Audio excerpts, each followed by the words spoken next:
সমস্যা। প্রত্যেকের জীবনেই সমস্যা আসা যাওয়া করে, আর প্রত্যেক মানুষ সমস্যা আসার পর তার সমাধান খুঁজতে উঠে পড়ে লাগেন। কিন্তু যখনই সমস্যার সমাধান হয়ে যায়, আমরা সুপ্রসন্ন হয়ে যাই এবং অসাবধানও হয়ে যাই। আমাদের মনে হয় যে আমরা সম্পূর্ণরূপে সমস্যার অন্ত করেছি, কিন্তু কোথাও না কোথাও একটা ছোট্ট বীজ রয়েই যায়, আর সেই বীজ আমাদের অসাবধানতার ছত্রছায়ায় বড় হতে থাকে, আর তারপর মহা সংকট হয়ে আবার আমাদের উপর আক্রমণ করে।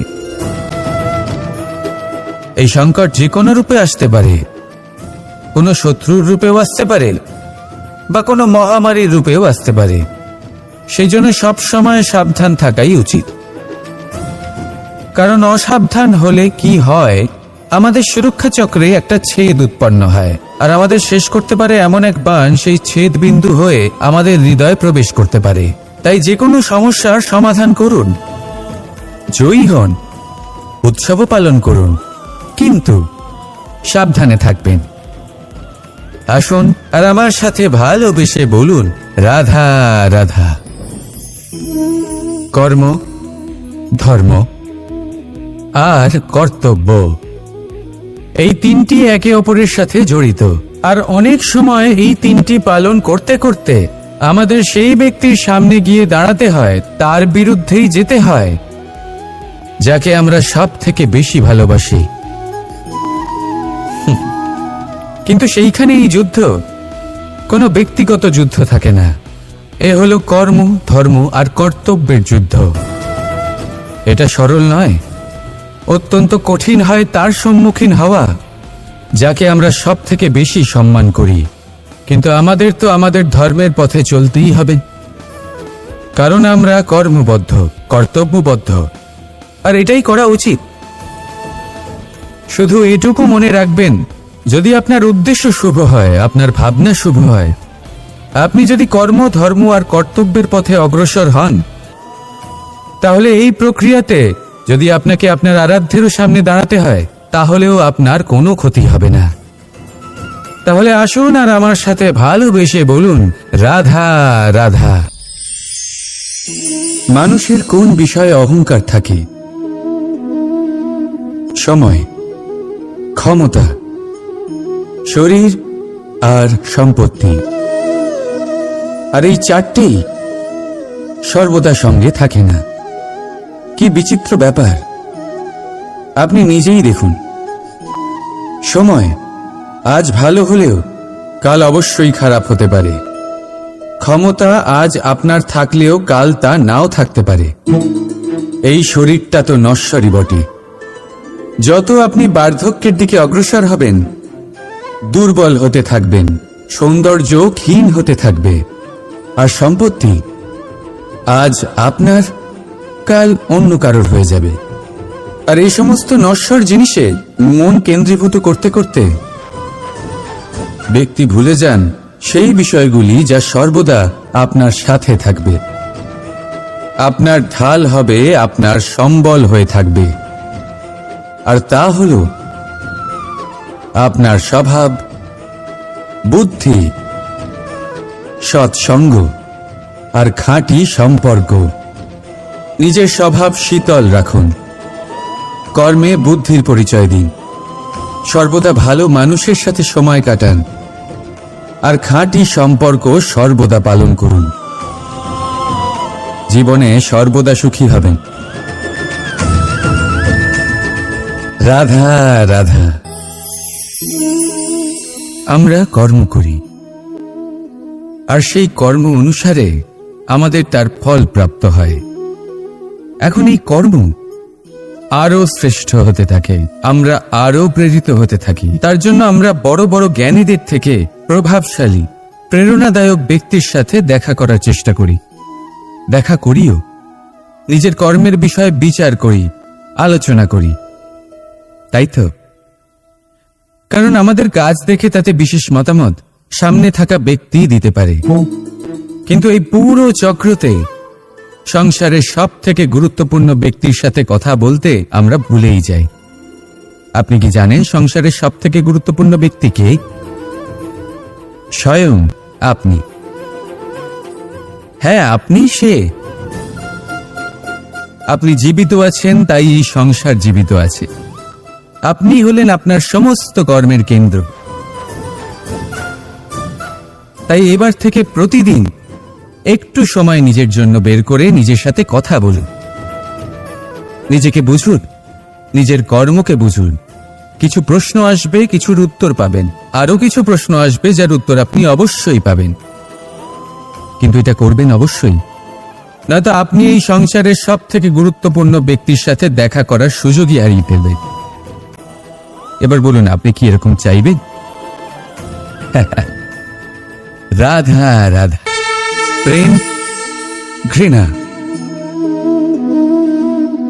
এই দুই হলো একই শব্দ। কিভাবে? দেখুন না, দুটোতেই 2.5 অক্ষর রয়েছে।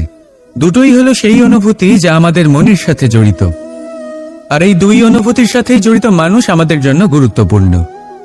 পার্থক্য শুধু এটাই যে প্রেম পায় সম্মান আর ঘৃণাকে করা হয় অবজ্ঞা। এরকম কেন?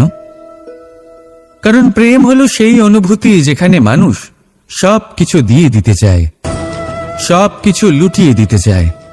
সেখানে ঘৃণা হলো এমন অনুভূতি যেখানে মানুষ সবকিছু কেড়ে নিতে চায়, সবকিছু জিতে নিতে চায়। তাও প্রেমের অনুভূতি কখনো আপনাকে হারতে দেয় না, আর ঘৃণার অনুভূতি কখনো আপনাকে জিততে দেয় না। এবার কি করবেন আপনি? একটাই জীবন। ঘৃণার সাথে বাঁচবেন নাকি প্রেমের সাথে? আমি তো প্রেমকেই চয়ন করব। রাধা রাধা। পাওয়া এবং হারিয়ে ফেলা, এই দুই হলো জীবনের অভিন্ন অঙ্গ। আমরা যেমন কিছু পেয়ে থাকি, তেমন কিছু হারিয়েও থাকি। কিছু স্বপ্ন সার্থক হয়, আবার কিছু লক্ষ্য অপূর্ণই থেকে যায়। জীবনে এটা হয়েই থাকে, প্রত্যেকের জীবনেই এটা হয়ে থাকে। কিন্তু কারোর সাথে দেখা হলে আমরা কি ধরনের কথা বলি? আমরা সেই কথাই বলি যা আমরা হারিয়েছি। নিজেও দুঃখ পাই, আবার সামনের মানুষটাকেও দুঃখ দিই। তার থেকে অন্যরকম কিছু করার চেষ্টা করুন, ধনাত্মক চিন্তা করার চেষ্টা করুন। মন সেদিকেই দিন। স্মরণ শুধুমাত্র তাকেই করুন, গুরুত্ব তাকেই দিন যিনি আপনার কাছে রয়েছেন। যিনি আপনার কাছে নেই তার আশায় কষ্ট কেন পাচ্ছেন আপনি? সেগুলিকেই প্রাধান্য দিন যা আজ এখন বর্তমানে আপনার কাছে রয়েছে। যেমন আমি কংস মামাকে স্মরণ করি না, যিনি আমার ছেলেবেলা নষ্ট করে দিয়েছেন। আমি স্মরণ করি আমার যশোদা মাকে, আমার বলরাম দাদাকে, আমার রাধাকে, যারা আমার জীবনকে ভরিয়ে তুলেছেন। আপনিও ঠিক এটাই করুন, আর আমার সাথে ভালোবেসে বলুন, রাধা রাধা। কথায় বলা হয়, জীবনে ভালোবাসাই হলো সুখের মূল। এটা সত্য। এবার প্রশ্ন হলো এটাই যে এই ভালোবাসা কার সাথে করা উচিত? যদি আপনি কিছুক্ষণের জন্য সুখ পেতে চান, তাহলে ভালোবাসুন নিজের রুচি মতো। যদি আপনি কিছুদিনের জন্য সুখ পেতে চান, ভালোবাসুন নিজের বন্ধুদের। যদি আপনি কয়েক মাসের জন্য, কয়েক বছর বা অনেক বছরের জন্য সুখী হতে চান, তাহলে ভালোবাসুন নিজের পরিবারকে, মাতা পিতা, নিজের সন্তান, স্বামী স্ত্রী, নিজের আত্মীয়দের। কিন্তু যদি আপনি চিরকালের জন্য সুখী হতে চান, তাহলে ভালোবাসতে হবে শুধু নিজের কর্মগুলিকে। কারণ সম্পর্ক যেমনই হোক না কেন, কখনো না কখনো ভেঙে যাবেই। এই সংসার হলো এমনই যে যাদের সঙ্গ আমরা পাই, তাদের সঙ্গ একদিন ত্যাগ করতে হয়। শুধু কর্মই হলো এমন এক সঙ্গ যা কখনো আপনাকে ত্যাগ করবে না। আপনার মৃত্যুর পরেও এই কর্ম আপনাকে বাঁচিয়ে রাখবে। তাই সবসময় মনে রাখবেন, এই কর্ম ধর্ম মনে করে পালন করা উচিত। জীবনের শেষ মুহূর্ত পর্যন্ত কর্মকে ভালোবাসুন। জীবনের শেষ মুহূর্ত পর্যন্ত সুখে থাকবেন। আর আমি তো সবসময় বলি, শুধু কর্ম করতে থাকো, ফলের চিন্তা করো না। তাহলে আসুন আর আমার সাথে ভালোবেসে বলুন, রাধা রাধা। পরিস্থিতি কখনো এটা ভালো থাকে, আবার কখনো মন্দ হয়ে যায়। কখনো এই পরিস্থিতি আমাদের পক্ষে থাকে, আর কখনো এই পরিস্থিতি অনুযায়ী আমাদের চলতে হয়। কোনো বিকল্প থাকে না।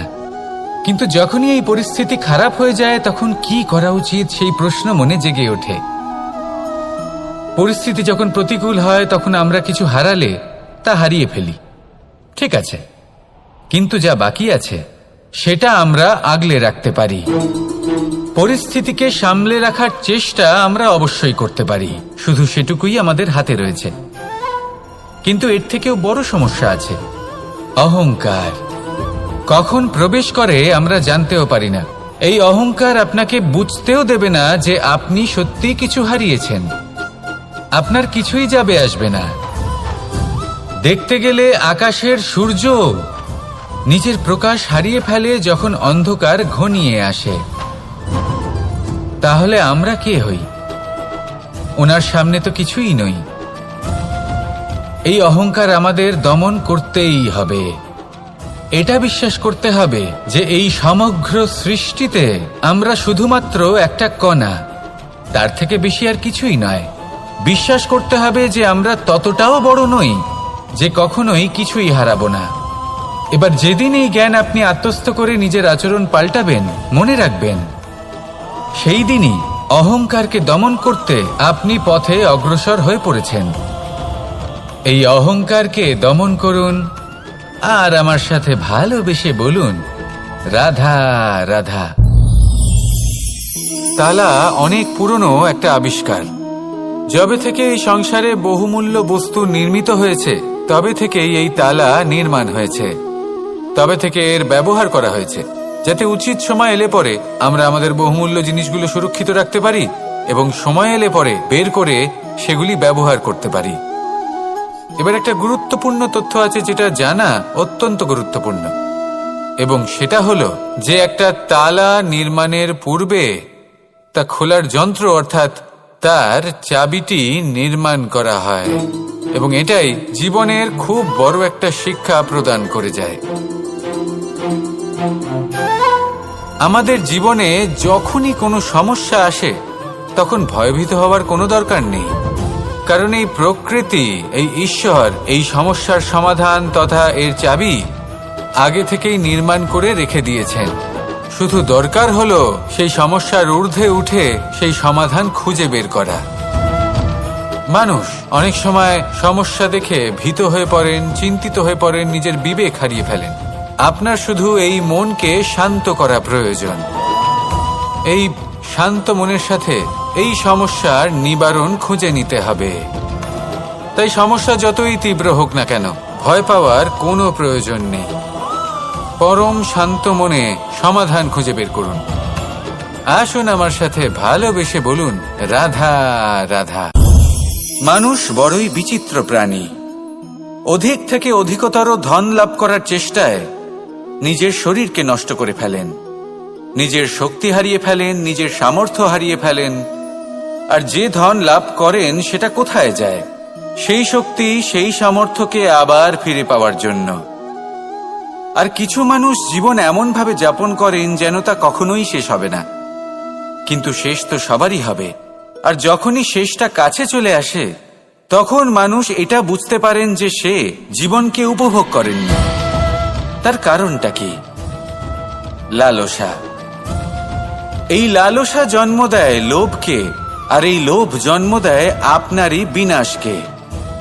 সেই জন্য আজ আপনার কাছে যা কিছু আছে, যেমনটা আছে তার সাথে জীবন যাপন করুন, পূর্ণরূপে যাপন করুন। আপনার কাছে যতই ধন, শক্তি, মান থাকুক, তা সবার মধ্যে ভাগ করতে শিখুন। ভাগ করলে ভালোবাসা বাড়ে, আর এই ভালোবাসা দ্বারা জীবন আরো সুখময় হয়ে ওঠে। তাহলে আসুন আর আমার সাথে ভালোবেসে বলুন, রাধা রাধা। মানুষ সত্যের সাথে অবগত হবার জন্য ব্যাকুল হয়ে থাকে, চিরকাল চেষ্টা করতে থাকে। জন্ম থেকেই তার মনে এই ইচ্ছে জাগ্রত হয় সত্যিটা কি সেটা জানতে। এবার এই ইচ্ছে এটা পূর্ণ কিভাবে করা যেতে পারে। কারণ মনে হয় যে জ্ঞান অর্জন করলেই এই ইচ্ছে পূর্ণ হতে পারে, তাই কেউ কেউ জ্ঞানের পেছনে ছুটতে থাকেন। কেউ এটা ভাবেন যে এই ইচ্ছে পূর্ণ করা যেতে পারে ধন আর শক্তির দ্বারা, তাই তারা ধন আর শক্তি প্রাপ্ত করতে চান। কেউ আবার ভাবেন যে অন্তরের মন্থন দ্বারা এটা সম্ভব হতে পারে।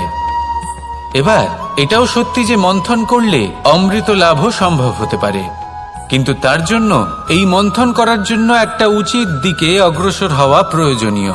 উচিত সংযমের দ্বারা সামনে এগোতে হবে, আর কোনো আশা না করে সামনে এগিয়ে যেতে হবে, তবেই এটা সম্ভব হতে পারে। একটা বাদ্যযন্ত্রের কথা ভেবে দেখা যাক। তার থেকে সুর তখনই নির্গত হয় যখন তার তারগুলি ঠিক করে বাঁধা হয়। যদি বেশি বেঁধে ফেলা হয় তাহলে তার ছিঁড়ে যেতে পারে, আর যদি ঢিলে থেকে যায় তাহলে তার থেকে উচিত সুর নির্গত হবে না। একটা অত্যন্ত গুরুত্বপূর্ণ কথা মনে রাখবেন, সত্যকে লাভ করার প্রাথমিক আধার হল অনুশাসন।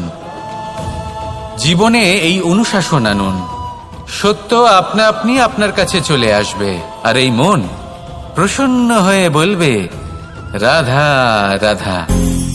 জীবনে যখনই কোনো কঠিন কাজ আমাদের সামনে আসে তখন আমরা কারোর না কারোর থেকে সাহায্য চাই, যেটা উচিত। কিন্তু যদি যে কোনো ছোটখাটো বিষয়ে আমরা সাহায্য চাইতে শুরু করি তাহলে কি হবে? তাহলে আমরা নিজেদের সামর্থ্য, নিজেদের যোগ্যতাকে কখনো বাড়তেই দেব না, না আমাদের শক্তি কখনো বাড়বে, কারণ এটা আমাদের অভ্যেস হয়ে যাবে। যাই ঘটুক আমরা কারোর থেকে সাহায্য চাইতে চলে যাব, এটাই আমাদের স্বভাব হয়ে যাবে। সেই জন্য আমাদের যেটা করা উচিত সেটা হলো যতক্ষণ না আর কোনো উপায় থাকছে ততক্ষণ আপনি কারোর থেকে সাহায্য চাইতে যাবেন না। চেষ্টা করুন, যা সংকট থাকুক, সমস্যা থাকুক, পরিস্থিতি যতই কঠিন হোক, নিজে সমাধান করতে চেষ্টা করুন। যতটা পারবেন আত্মনির্ভর হওয়ার চেষ্টা করুন। যদি এটা করতে পারেন তাহলে আপনি অনেক কিছু শিখবেন। দিন প্রতিদিন আপনার জীবন আরো বেশি উজ্জ্বল হয়ে উঠবে, ব্যক্তিত্বের বিকাশ ঘটবে, আপনার শক্তি বৃদ্ধি পাবে, যোগ্যতা বৃদ্ধি পাবে, আত্মবিশ্বাস জেগে উঠবে, আর আত্মনির্ভর হয়ে মন বলবে রাধা রাধা। আমাদের জীবন হলো একটা উপবনের মতো, যেখানে কাঁটাও আছে আবার ফুলও আছে। আর যদি আপনি ফুল লাভ করতে চান তাহলে কাঁটার সংস্পর্শে তো আপনাকে আসতেই হবে। এটাই জীবনের সত্য। আমাদের জীবনে, আমাদের পরিবারে, আমাদের সমাজে দেখবেন ভিন্ন ভিন্ন ধরনের মানুষ আছে। কেউ আছেন দুর্জন, কেউ সজ্জন, কেউ শত্রু হন তো কেউ মিত্র। যদি আপনি দুর্জনদের কাছে যান তাহলে শুধুই কষ্ট পাবেন, যদি আপনি শত্রুর কাছে যান তাহলে ঝামেলায় জড়িয়ে পড়বেন। তার চেয়ে ভালো আপনি সজ্জনদের কাছে যান, আনন্দ এবং জ্ঞান লাভ করবেন। নিজের মিত্রদের কাছে যান, আপনি সাহস লাভ করবেন। আরো একটা কথা বলি, এই জীবন এত বড়ও নয় যে আপনি প্রত্যেক সমস্যায় প্রত্যেক মানুষের সাথে ঝামেলায় জড়াবেন। শুধু যার সাথে আপনার মনের মিল হবে তাকে প্রণাম করুন, আর যার সাথে মনের মিল হবে না তাকে দূর থেকে প্রণাম করুন। কিন্তু মনের মধ্যে থেকে প্রেমের বোধ কোথাও যেতে দেবেন না, কারণ এই ভালোবাসাই শেষ মুহূর্তে আপনার উচিত পথ প্রদর্শন করবে। তাই এই ভালোবাসাকে মনে জাগ্রত রাখুন, আর এই ভালোবাসার সাথেই বলুন রাধা রাধা। কোনো এক সময়ের কথা, একজন জেলের একটা ছোট্ট পুত্র ছিল। সে ভাবল যে আমি আমার বাবার মতোই মাছ ধরব। তখন সে একটা লাঠি নিল, তাতে দড়ি বাঁধল, আর সেই দড়ির মুখে যে কাঁটা বিঁধে থাকে তাতে চারা ঝুলিয়ে জলে ফেলল আর বসে থাকল। কিছু সময় পরে জলে একটি তরঙ্গ দেখা গেল।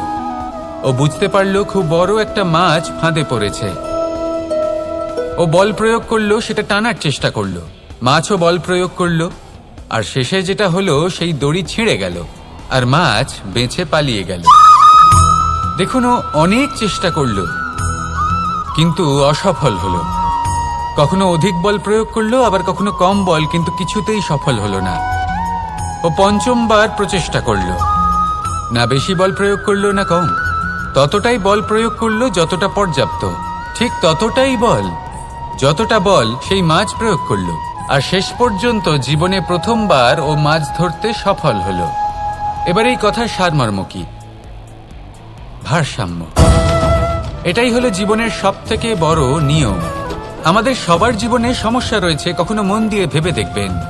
জীবনে যদি কোনো ক্ষুদ্র সমস্যা বা ছোট সমস্যা থাকে আর সেটা সমাধান করার জন্য আপনি বেশি চেষ্টা করছেন, তাহলে তার দ্বারা সমাধান হয় না, বরং আরো বিপদ বেড়ে যায়। যখন কোনো বড় সমস্যা থাকে আর আপনি কম চেষ্টা করতে থাকেন, তখন সমাধান হয় না, তা চলতেই থাকে। শুধু এটাই হলো ব্যাপার। জীবনের সমস্ত সমস্যার একটা ভারসাম্য বজায় রাখা, যদি এটা আপনি শিখে ফেলতে পারেন, জীবনটা আপনার হাতের মুঠোয় থাকবে। আসুন আমার সাথে ভালোবেসে বলুন, রাধা।